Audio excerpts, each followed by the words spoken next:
E vamos para um vídeo do professor José. E tirando o lacaio do Trump. Vamos lá. Meu amigo e amiga, Obrigado, Marcelão. Você certamente já deve ter escutado uma frase que diz que a palavra tem poder. Isso porque quando você acredita em determinadas coisas, você fala com muita convicção, muita firmeza, muita verdade, a sua palavra vai chegar em algum lugar. Eu imagino que aquilo que nós estamos discutindo sempre aqui no nosso portal e reverberando em outros canais também de amigos, e vocês todos ajudam a reverberar por todos os cantos, o que nós fazemos aqui está chegando em algum lugar. Porque hoje, do nada, não é que o presidente Lula resolveu fazer uma entrevista coletiva que não estava prevista ali na sua agenda, enfim, resolveu vir a público falar de um tema fundamental nesse tempo que nós estamos vivenciando de conflitos absolutamente insanos, promovidos por gente insana, com seus braços insanos aqui no Brasil. Pois bem, a partir dessa fala do presidente Lula e de alguns ministros que ele levou também, a imprensa toda foi obrigada a repercutir. Isso gera debate, isso chama atenção, isso provoca reflexões e provoca manchetes também, e coloca os outros assuntos todos, assuntos ruins, assuntos pesados, negativos, escanteados. Foi isso que nós vimos hoje. E que essa aparição do presidente Lula comece agora a virar uma rotina, que ele comece a perceber da importância de estar se comunicando e que as pessoas que estejam no seu entorno percebam também o que está acontecendo. Como eu disse para vocês, e tenho falado sempre, e não sou eu só, gente, eu comentei no nosso canal de cortes, eu fiz um pequeno videozinho, lembrando desse livro aqui do professor Noam Chomsky, que tem esse título aqui. Quem cita muito esse livro é o Carlito Neto, né? O Chomsky tá meio queimado por conta do negócio do Epstein, né, gente? Vamos lá. Mídia, propaganda política e manipulação. Gente, a informação, a comunicação, ela é usada estrategicamente desde os homens das cavernas, desde de priscas eras. Como é que a gente agora vai ignorar a comunicação com a velocidade que ela tem, com a ramificação que ela tem, com a instantaneidade que ela tem? Então não dá para negar como ela está atuando sobre as nossas vidas, as nossas realidades. Você não encontra uma pessoa em nenhum lugar do Brasil que não esteja com o celular na mão. Se ela estiver no restaurante, se ela estiver no meio de transporte, se ela está dentro do carro, todo mundo está conectado em tempo real. E no Brasil, o número de pessoas que têm telefones celulares... Obrigado, Marcão. Segue uma contribuição pelo Hugo Soboso, que vai tomar Eno no Hospital 6 Estrelas, mas depois volte para a cadeia. Estamos na torcida, querido. É isso aí. Nada de domiciliar para esse vagabundo, que inclusive quer receber visitas internacionais. Faltando 140, gente. Pinguem, contribuam. Que estão conectados, é um número estratosférico, proporcionalmente ao resto da humanidade. O Brasil talvez seja o que tem mais telefones celulares por cidadão do que qualquer outra parte do mundo, né? Dentro dessa perspectiva, é que nós estamos dentro de um processo já eleitoral que a gente vê pesquisas, né? E as pesquisas mexem com os ânimos das pessoas. Hoje, aqui no Jornal o Globo, tem uma cobertura que eles fazem aqui na página 9 de política, e prestem atenção nas mensagens subliminares. Primeiro, eles colocam aqui essa frase aqui. Vou dar um tempinho aqui com a imagem para vocês verem. Gente, observem só a foto que eles escolheram do Lula e a foto que eles escolheram do Flávio Rachadinha. O que você acha? Você acha que isso é aleatória? Aleatória? Com milhões de fotos que tem do Lula? Isso aí é campanha, tá, gente? É campanha. Aliás, só mostrar aqui de novo na capa, é o Jornal Globo. A Globo, as organizações Globo, são inimigas do Brasil e estão fazendo campanha para um cara que tinha como ajudante o Queiroz. Tá? É isso que está se desenhando. E a foto que eles escolheram do Flávio Rachadinha. O que você acha? Você acha que isso é aleatória? Aleatória? Com milhões de fotos que tem do Lula e do Rachadinha? Legenda do Lula. Avaliação. Lula no Planalto. Desaprovação supera aprovação em 7 pontos. Então bota a cara do Lula arrebentado, com o olho vermelho, marejado e tal. Flávio Rachadinha. Imagem. Flávio em Brasília.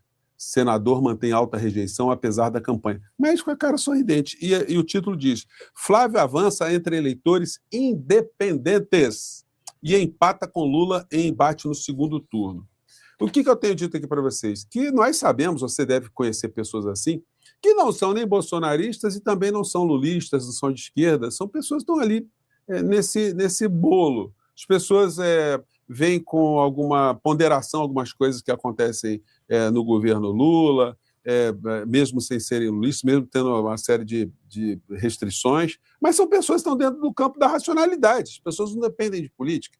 Do mesmo modo, tem gente que acha que faz sentido alguma coisa nesse universo da extrema-direita. Enfim, são pessoas com quem a gente conversa. Essas pessoas são o fiel da balança, e são essas pessoas que precisam das informações corretas para decidirem sobre o destino do nosso país. Elas desempatam uma eleição.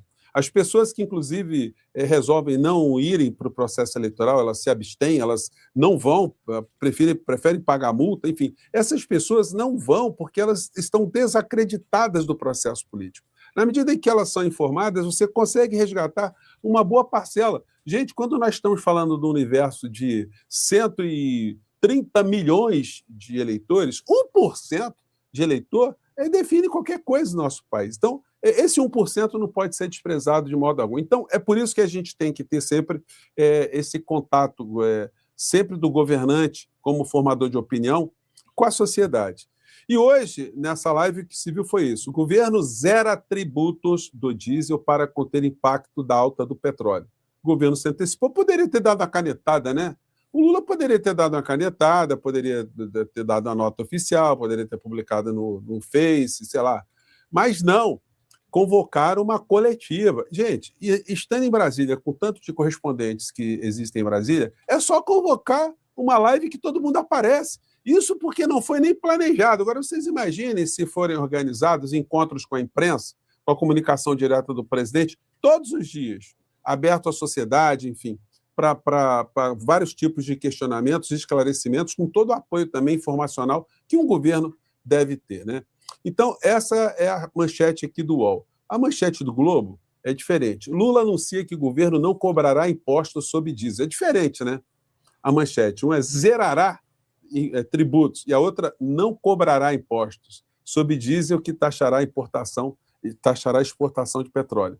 O que se viu na live foi uma série de esclarecimentos. Em primeiro lugar, vou colocar pequenos trechos. Eu coloquei essa live completa no nosso canal de cortes, que eu vou sempre colocar no primeiro comentário aqui do nosso portal.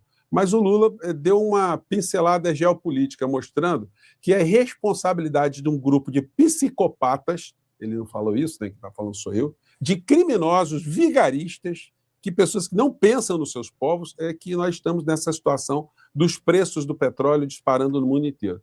E o Lula disse o seguinte, em dado momento. Das guerras que estamos vivendo no mundo. Vocês têm acompanhado pela imprensa e vocês estão vendo que o preço do petróleo está fugindo ao controle em quase todos os países do mundo. O Brent saiu de 77 para 114, caiu para 99 e hoje, nesse momento, está outra vez a $100 o barril. Um detalhe, gente. Os donos de postos de gasolina no Brasil, eles já estão aumentando os preços, aproveitando essa grande cobertura midiática da guerra, e aí todo mundo acaba entubando, né? Acaba aceitando, a gasolina está subindo, o diesel está subindo por conta da guerra. Só que a Petrobras não aumentou, não passou aumento nenhum para as distribuidoras. Então tem gente fazendo política, colocando a responsabilidade de um conflito externo na conta do governo federal, governo Lula, e ganhando uma grana e dando também uma série de argumentos para essa gente criminosa do bolsonarismo que fica fazendo proselitismo. Ah, tá vendo, já aumentou o combustível, enfim. Aí o Lula deu essa pincelada, né? Isso significa aumento de combustível em todos os países do mundo, inclusive a informação de que nos Estados Unidos a gasolina já subiu 20%. E aí o Lula, ele fala o seguinte, né, ao longo da fala, que o preço do combustível do diesel aumentando aqui, isso vai chegar na mesa do trabalhador e vai aumentar o preço da comida, que é o que importa nesse momento, né, o que importa sempre. O Alexandre Silveira, ministro das Minas e Energias, ele falou uma verdade, mas todos os que falaram pouparam, né? Ficaram numa timidez de não falar de uma forma clara que nós estamos hoje passando um desequilíbrio nos preços dos combustíveis nos postos de gasolina, porque vigaristas, criminosos, Sim. quadrilheiros, comandados ali pelo senhor Paulo Guedes / Bolsonaro, venderam a BR Distribuidora. Então, o Alexandre Silveira foi mais polido, né? Ele não falou como se deveria falar em relação a gente que vendeu na Bacia das Almas. E você, vamos ser honestos, né, José? Ele não pode falar um negócio desses. Cabe a gente falar isso. Algo que pertencia ao erário público, né, ao povo brasileiro. Vamos ver o que ele falou.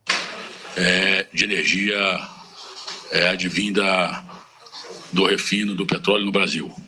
Todos sabem que os governos do presidente Lula lutou muito para que nós, além de autossuficientes na produção de petróleo, fôssemos também autossuficientes no refino e tivéssemos condição de garantir que o consumidor brasileiro recebesse na ponta, através da BR Distribuidora, o combustível, garantindo suprimento, que é a obrigação do governo brasileiro, em especial tratado pelo Ministério de Minas e Energia. Mas, infelizmente, o modelo criminoso de venda dos nossos ativos nacionais do governo anterior fez com que nós diminuíssemos a nossa produção de produtos refinados no Brasil. Foi a política, isso foi feito pelo governo anterior, né? O certo é ter falado assim, isso foi feito pelo senhor Paulo Guedes e o senhor Jair Messias presidiário.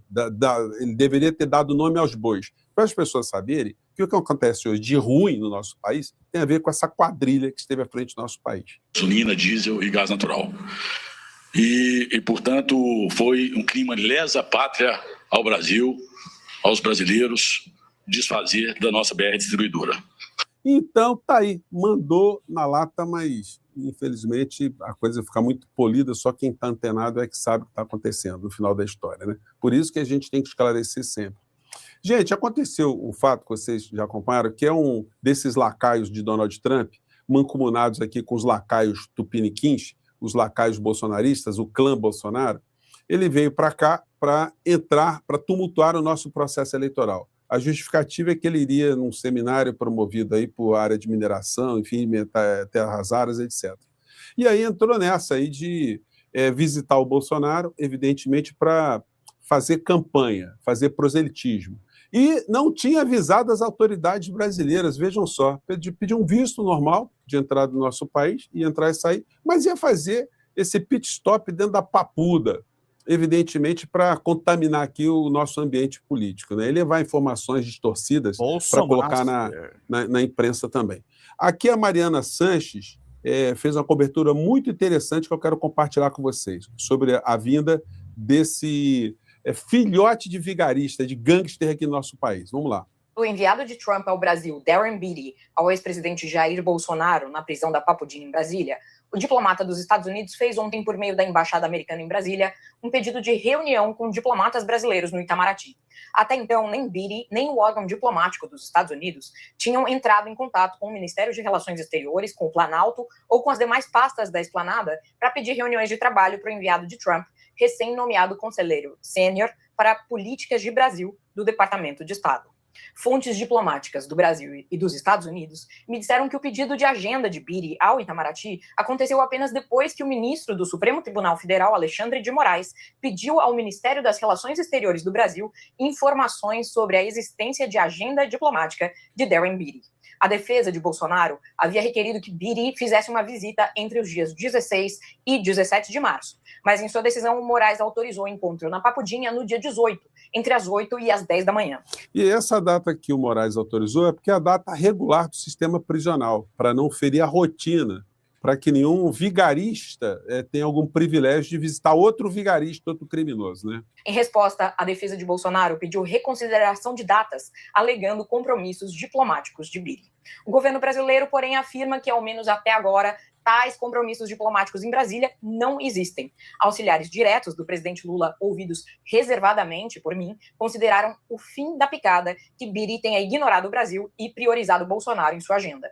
E vem, na atuação do assessor, uma clara tentativa de interferência no processo eleitoral do Brasil, em que o presidente Lula e o filho de Bolsonaro, Flávio, se firmam como os principais candidatos. Beattie havia solicitado ao Itamaraty o visto de entrada no Brasil na semana passada, mas não fez nenhum movimento adicional para se encontrar com representantes do atual governo brasileiro.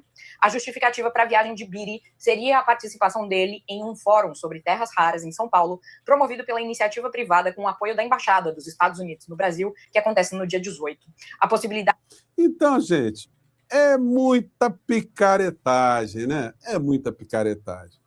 E aí isso está dentro de um contexto que esses vigaristas dos Estados Unidos, eles procuram distrair a atenção da sociedade, como eu tenho dito para vocês o tempo todo. E olha, para minha grata satisfação, hoje eu vi um vídeo do professor Richard Wolff, é um norte-americano, como vocês podem ver, né? Nos Estados Unidos existem muitas pessoas, ainda existe muita vida inteligente. E ele, nesse vídeo aqui, ele fala o seguinte, vou colocar também na descrição do primeiro comentário nosso aqui. Ele fala, olha, não existe guerra que tenha uma única razão. Todas as guerras têm várias razões e têm vários objetivos, vários interesses. Agora, nessa especificamente envolvendo o ataque que os Estados Unidos estão fazendo ao Irã, ele chama a atenção o seguinte, que é para distrair a sociedade norte-americana diante de escândalos muito cabeludos que estão acontecendo lá. Eu coloquei a legenda aqui, não sei se vai dar para acompanhar, mas vamos lá, qualquer coisa eu complemento aqui. Vamos lá, fala, professor. Okay, let's be blunt. One of the things a war does, whether you intend it or not, is to distract people from other things they were thinking about. To distract people from other things. Só um minutinho, deixa eu tirar aqui a caneca, aqui que muita gente fala aqui, para tirar a caneca.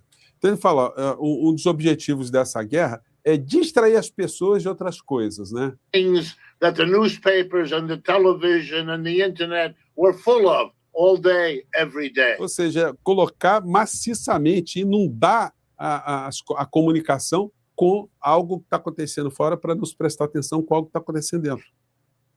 I'll give you an example. We were very busy as a nation for months now exploring the Epstein scandal. Ou seja, lá nos Estados Unidos ficou muito tempo, muitos meses, observando o escândalo Epstein. Who's involved? What did they do? How ugly and horrible can it get? We're not through that. Ou seja, o Donald Trump ele está envolvido com o Epstein até o último fiapo de cabelo, porque são centenas, milhares de citações. Então não tem como uma pessoa como o Trump ter tido um contato com alguém que organizava encontros com crianças, vamos dizer assim, né, para usar algumas palavras aqui, e o Trump não ter nada a ver com essa história. Então, o que acontece? Arruma uma guerra, inunda a imprensa com uma série de desinformações, mas só que a bravata dele está custando muito caro para o mundo e para os Estados Unidos. Como o Lula falou na live mais cedo, o petróleo já subiu, o combustível subiu 20% nos Estados Unidos. Quero ver quem é que vai pagar essa conta feliz lá nos Estados Unidos, né?